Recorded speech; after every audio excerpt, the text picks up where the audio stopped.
मित्रों, राधे राधे, जय श्री कृष्णा। कैसे हो? आशा करते हैं सभी मेरे फ्रेंड्स हैं जो अच्छे होंगे। और भगवान जी से हम तो भगवान श्री कृष्ण से यही आशा करते हैं कि हमारे मित्र जहाँ पर भी रहे कुशलपूर्वक रहे, आनंदपूर्वक रहे। तो मित्रों, आज हम आपके लिए लेके आए हैं गीता जी का जो चौथा अध्याय है, जो इसका महत्व है, इसका अर्थ है वो सरल शब्दों में और कुछ थोड़े समय में है।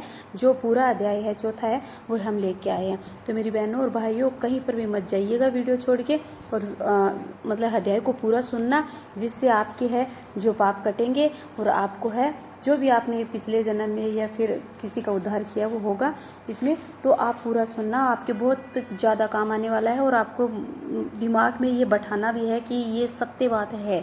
तो ये, और जो भी मेरे भाई बहन है नए हैं मेरे चैनल पर, उनसे हाथ जोड़ की विनती है कि मेरे चैनल को प्लीज़ सब्सक्राइब जरूर कर ले, बेल आइकन का बटन जरूर दबा लें, जिससे हम जैसे ही वीडियो डालें नोटिफिकेशन आपके पास तुरंत पहुंच जाए।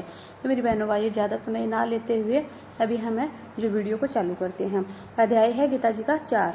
हे अर्जुन, भगवान कृष्ण कहते हैं, हे अर्जुन, संसार में है योग सदा प्रधान, योग नष्ट जब होत है प्रकट तब भगवान। योग मुझे प्यारा अधिक योगी मेरे मीत, जिसको सुख दुख सम सदा तुल्य धाम व शीत। कुंती सुत योगी बनो तब होगा निस्तार, मुक्त होत योगी सदा जिसे न फल की आशा। उस योगी के टूटते हैं पांडव सभा सब पास मुझे याद है, और तुम भूल गए हो जन्म से रहित अविनाशी संपूर्ण प्राणियों का स्वामी है। अपनी प्रकृति में स्थित हूँ तथापि अपनी माया से जानता हूँ। हे भारत, जब जब धर्म की हानि होती है और अधर्म का जो प्राबल्य हो जाता है, तब तब ही मैं जन्म लेता हूँ। साधुओं की रक्षा, पापियों का नाश और धर्म की स्थापना करने के लिए प्रत्येक युग में जन्मता हूँ। जो मेरे इस अलौकिक जन्म को कर्म का तत्व जानता है, वह मृत्यु होने पर फिर जन्म नहीं लेता है और मुझ में लीन हो जाता है। इस भांति मोह, भय और क्रोध को है जो त्याग कर मुझ में भक्ति करके और मेरी शरणागति हो जाती है हो। बहुत से मनुष्य ज्ञान रूपी तप से पवित्र होकर मुझ में मिल गए हैं। जो जिस भाव से मेरा पूजन करता है उसको मैं उसी प्रकार का है जो फल देता हूँ।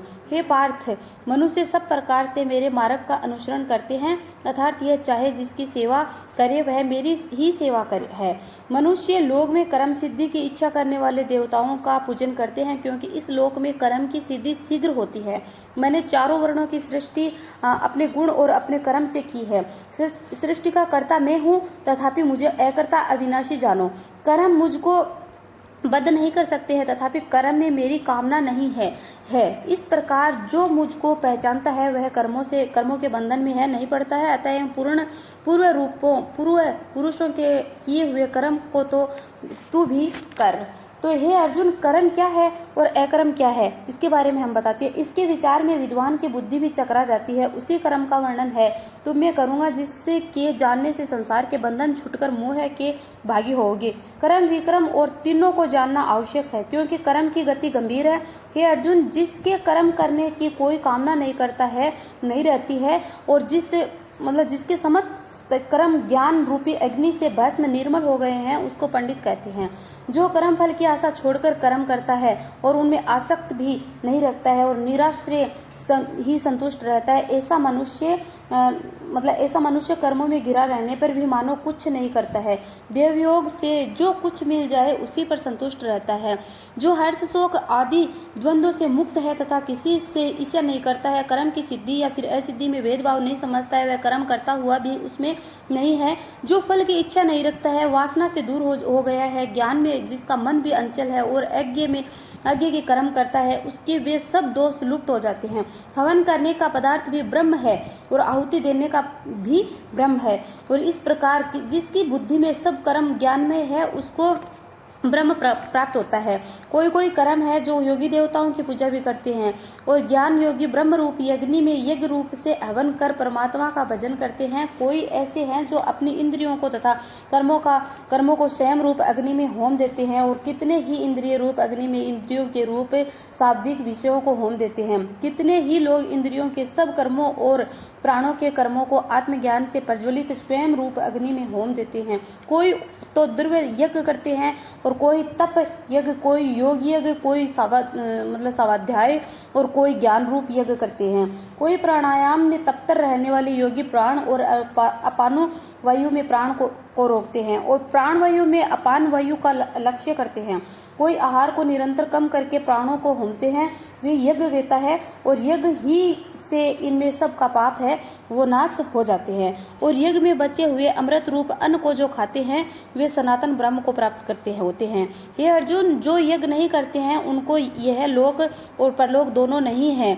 इस प्रकार के बहुत से यज्ञ वेद में विस्तार सहित वर्णित है। इस सबको कर्म से उत्पन्न हुए जानो। हे परंतप द्रव्य मैं यज्ञ से ज्ञान और यज्ञ उत्तम है। हे पार्थ, फल सहित सब कर्म ज्ञान में समाप्त हो जाते हैं।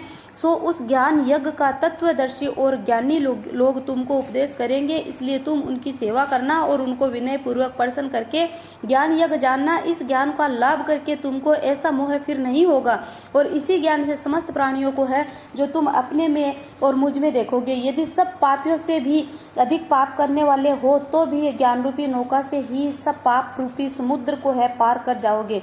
हे अर्जुन, जिस प्रकार प्रज्वलित अग्नि लकड़ी को जलाकर भस्म कर देती है, वैसे ही ज्ञान रूपी अग्नि सब कर्मों को जलाकर है जो भस्म कर डालती है। इस लोक में ज्ञान के समान पवित्र और कुछ नहीं है। यह वर्त बहुत काल पर्यंत कर्म योग से सिद्धि हुए पुरुषों को अपने आप में ही प्राप्त होता है।